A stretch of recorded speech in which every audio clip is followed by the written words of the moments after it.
Just real quick, guys, before we start the video, a big shout out and thank you to William Lawler. He's my first Patreon, and man, trust me, I will not forget that. We'll get together, about something soon. But be sure to leave down in the comment below, William, what you want me to do a first impression on. What anime series of your choosing? Whew. ReZero. We have got a fun episode today. Episode 21, guys. I'm Hex, and as always in title below will be the topic we're talking about today in ReZero. The maturity of what it showed in this episode, once again, even to a farther extent, to Crush going all the way to telling Subaru, yeah, you've tugged at my heartstrings a couple times today out of everything you've done, but doesn't go that far, and it says, I don't feel the way a woman would necessarily about you, but I will admit you took at my heartstrings. That scene right there was just beautiful, and especially with Wilhelm, man. And as you can tell in the thumbnail, I gotta get this out of the way. I've heard things. I've been told things that Reem may not be out of the picture yet. And guys, after this scene, don't you believe for a second Reem is out of the picture. Friends, people that are just friends, they don't show that kind of emotion. They don't show that kind of emotion towards each other, guys. The proof is in the pudding. And Emilia fans, you're probably like, no. But you better be scared, because I have a feeling, because they don't act that way. But on a more serious note, which pairings are serious, thank you. Just ask Bleach fans. Okay, I went too far. I went too far. Now, so this episode, I really enjoyed what they did here. From the tactical strategic move, what Subaru came up with, which he called a wager, with Crush, I really freaking enjoyed that they used the tree to take down the whale, to ground the whale. I thought once they shot the shard up, I was like, wait, okay, what the hell? Subaru's on top of it, and then he jumped off, and then he did the witch thing again, which you get to see Satella once again, a little bit of her. And I thought, it's chasing free falling. So I thought he's going to hit the ground and he wants to jump on top of him. But no, they used the tree. I thought that was brilliant in its own right there. Because I didn't expect that at all. If you actually expected that, I'm going to call you, I probably will call you a liar. I'm probably going to call you a liar. I'm going to say no way in hell. I don't think anyone expected that. That was well done. Very freaking well done. And actually, let me straighten out my camera slightly here, I think.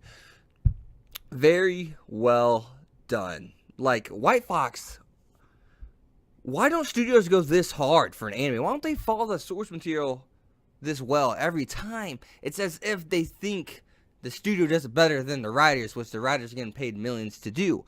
But, well, on to the next time. So we actually see how much Subaru has freaking grown. We actually see who Subaru is now. He surpassed the old Subaru that we saw in the beginning that, well, we liked him a lot. We thought he did the right things. He's confused. But now Subaru is a leader. He led Crush. He led Wilhelm. He was even called a hero by Crush.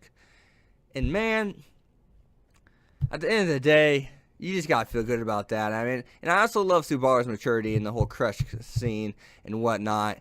Him saying, you would have been, if I didn't have a number 1 or 2, that, it'd be close. Yeah. It's like, I can't believe Crush actually invited him to the house. But I just love what he's done there. He says a little despair isn't, actually written down. He quotes, a little bit of despair isn't enough to stop me. And well, that was awesome, dude. That was literally like the second line of this anime, this episode. Like, Subaru, man, hat off to you. You've been through a lot. We've loved you. We've hated you. Excuse me, I can't speak English today. I hated you. We hated you. And well, now you're the man. Like, this guy is the man. And him, this not turning into just like a love freaking like triangle all the way. Like, Jesus Christ, it's not really a love triangle, I guess you could say. Really, when it comes to the romance right now, I feel as if it's Subaru to Emilia for sure. Then it's Subaru to Reem also. Reem to Subaru. But Subaru's just trying to be loyal and stay true to his feelings. And I feel as if he's just he's just kind of like holding him in. He's subconscious to the fact that he does love Reem. I really do feel that way. It's just kind of like he knows it, but he's not aware of it. And if you guys want a better definition, look up subconscious. So, yeah. But, so we found out the whale, it's not technically a Hydra. I'm pretty sure if you cut off a limb, another one doesn't grow back. It was more just it cloning itself. Like the other ones were really just illusions, I guess, per se. But illusions that if they ate you, you would actually, die. But that was really interesting that it gets weakened. So it uses clones, but at the same time, it gets weakened. So that right there is just showing the writer really trying to keep a really good balance of, hey, I'm not here to make things overpowered. I'm here to make things almost unbeatable. But I'm also here to make things have ultimate abilities from the antagonist standpoint. The antagonist may have an ultimate ability, but at the same time, it's not so ultimate. That's just OP. He in this fight right here, it shows us in all the fights actually, everything that's really kind of happened in this throughout this anime, especially the War Cult, which we'll get to that.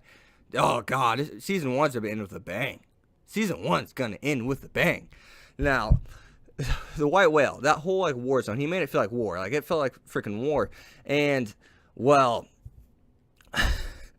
but quite frankly, he didn't just say, I'm gonna knock the humans down so much where they're just like, they're lifeless. They're like dead, basically. Kind of like you could say, Ichigo always got beat up, per se, just for example. And then he got back up, just like any other anime, actually, any other shonen. And I like how he beat them down, but he didn't just, like, basically put them on the brink of destruction itself. They always had that chance. He just made it so, well, hey, you can't retreat. You have to stay here. You have to, you got to fight. You're in this to fight. You can't back out. But I just love what he did to fight. I don't want to start repeating myself. But I just love what he does with the balance of antagonist and protagonist. Even though there's been times when Subaru hasn't been able to do it by himself, and it's kind of like antagonist, and then Subaru all the way down here. But I just thought this episode was absolutely amazing from that standpoint. And I also want to say, dude, if there's a manga out for the spinoff for Wilhelm's background story, please link it to me. Oh my gosh, I need it. Oh, I need it. Like, I need it right freaking now, guys. Well, I just want to know so much more. So we find out that Wilhelm actually came to, like, the capital and to the palace and basically kind of, like, dethroned the Master Swordsman Thresha, his wife, his future-to-be wife. And he ended up being stronger than her, better at sword skill. So he finds this new reason. He says his reason has always been to protect people, but this new, like, reason, this prideful reason, is because he wants to protect her. He loves her. She doesn't want him protecting... Well, her protecting him. I guess that kind of ties into the fact that even though he said before he doesn't think a swordswoman should be a woman should be the face of swordsmanship.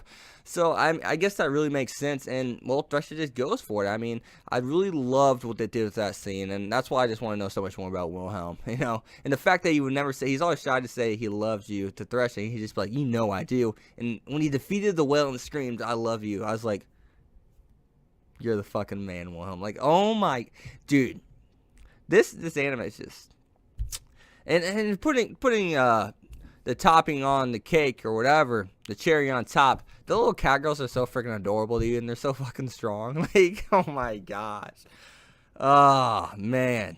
But other than that, I do want to, get right back into the Reem x Subaru kind of thing. The reference Subaru made about he was going to be fanatical like a demon, I was like, come on, man. I was like, you tugged at Krushka's heartstrings. You pulled at her strings. But oh my God, this Reem fan, you are tugging, Rizzo, you are tugging at our strings. Oh my God. What is the writer's name? You guys gotta give me a minute. What is the writer's name? I can't remember. Taipei Nagasuki, which Nagasuki kind of, it makes sense where Subaru got his last name, by the way. Nagasuki, like, look at that, guys. Nagasuki. See that? Right there, that last name. That's basically where Subaru got his last name, let's be honest. But Taipei, please stop doing this to us, man. And if you have made it this far into the video, leave down in the comments below, because, yeah, just let me know down in the comments below, guys. Like, you are awesome. You are awesome if you made it this far, if you stuck with me. And definitely give your opinion on the episode, too. But, I'm just gonna look through the rest of my notes. I don't have everything. I covered everything. It looks like, but I'm just kind of at a loss. So I had to take a peek at them notes. 3-0. ReZero. There's a reason why you're selling 10,000 copies per volume. There's a reason why ReZero sold. Let's see. Volume 1 was like 1 through 3. Volume 2 was obviously like 4 through 6. And between the two volumes, Blu-ray and DVD, I guess it sold about 20,000 already. Between the two volumes in Japan. It hasn't even came out on DVD in America yet. Western people. So yeah. Leave down below what you guys think of that shit. But as always, guys, I gotta close this out or else I'll just stare at the screen and just say random shit about ReZero that I love for the next 30 minutes. Be sure to leave a like. Oh, as always, guys, you have been Hexed. Be sure to leave a like, a comment, subscribe. Check my description for all those things, including my Patreon. Big thank you to Will Lawler. Yeah, well, I'll have it right in the beginning. I'll edit and put it in the beginning of it. So, thank you guys for watching, as always. Hex Competitive signing out.